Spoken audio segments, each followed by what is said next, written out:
साथीगण, मैं आपके सामने हिंदी दिवस के इस अवसर पर काव्य पाठ की कविता प्रस्तुत करना चाहता हूँ, जिसके कवि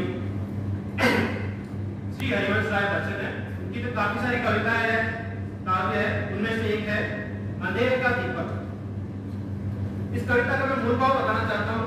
यह एक्चुअली इसकी पृष्ठभूमि ऐसी है कि जब कवि की पत्नी की तहत हो जाती है तो उसके बाद वो जिस पश्चाताप या दुख से उभर रहा होता है, उसमें अपने आप को कैसा महसूस कर रहा था, उसकी कल्पना करता है कि पहले कैसा था जीवन उसका और अब कैसा आता है।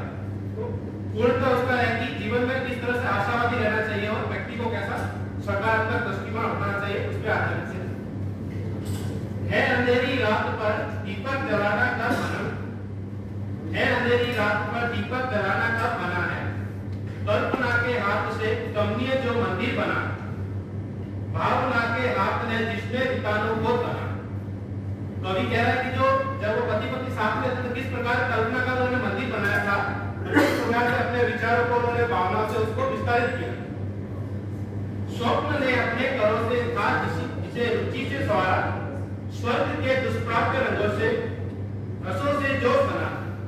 तो वो कह रहा है उसमें जिस तरह से स्वप्न लगे थे आपस में एक दो की कल्पना से संसार बताया था, स्वर्ग से भी जो मुश्किल होता है इस तरह से उन्होंने अपना एक संसार बताया था। लेकिन किसी कारण से अगर ढह जाता, बता रहा है ढह गया घर को जुटाकर ईंट की पत्थर कब खड़ों से, एक अपनी शांति की कुटिया बनाना कब मना है अंधेरी रात पर दिया जलाना कब मना है। अगर आपका कल्पना का संसार किसी कारण से टूट जाता है तो उसमें निराश नहीं होगे, उसको एक जरूरी आपका कल्पना का बड़ा संसार हो, एक छोटी सी कुटिया ही काफी हो। तो कवि कह रहा है कि उसके लिए भी प्रयास करना। नेक्स्ट है क्या उसकी कल्पना करा पत्नी की, बादलों के अश्रु से धोया गया नव नील की नीलम, का बनाया खा गया मधुपात्र मनमोहक रस। प्रथम उषा की किरण की लाली मासी लाल मतीजा, ठीक उसी में चमचमाती नव कणों में चंचला। तो वो कह रहा है यदि आपके पास तृष्णा है या प्यास लगी है और आपको एक बहुत बड़ा आकाश का एक मधुपात्र बना दिया जाए और उसमें जो सूर्य की लालिमा होती है उसकी मदिरा भरी हो और किसी कारण में उसको छिलक जाए टूट जाए, तो फिर भी व्यक्ति को निराश नहीं होना चाहिए। वह अपनी तृष्णा बुझाने के लिए दोनों हाथों की हथेली से ही अपनी तृष्णा बुझा सकता है। वह अगर टूटा मिलाकर हाथ की दोनों हथेली एक निर्बल स्रोत से तृष्णा बुझाना कब मना है, अंधेरी रात पर दिया जलाना कब मना।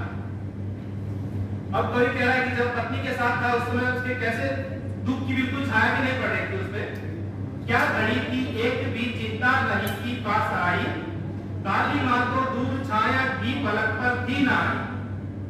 आंख से मस्ती टपकती बात से मस्ती टपकती, ही हंसी ऐसी जिसे सुन बात लोने शर्म खाई। मतलब क्या जब साथ थी उसकी हंसी ऐसी थी कि मानो बादल भी शर्मा जाए उसके आगे।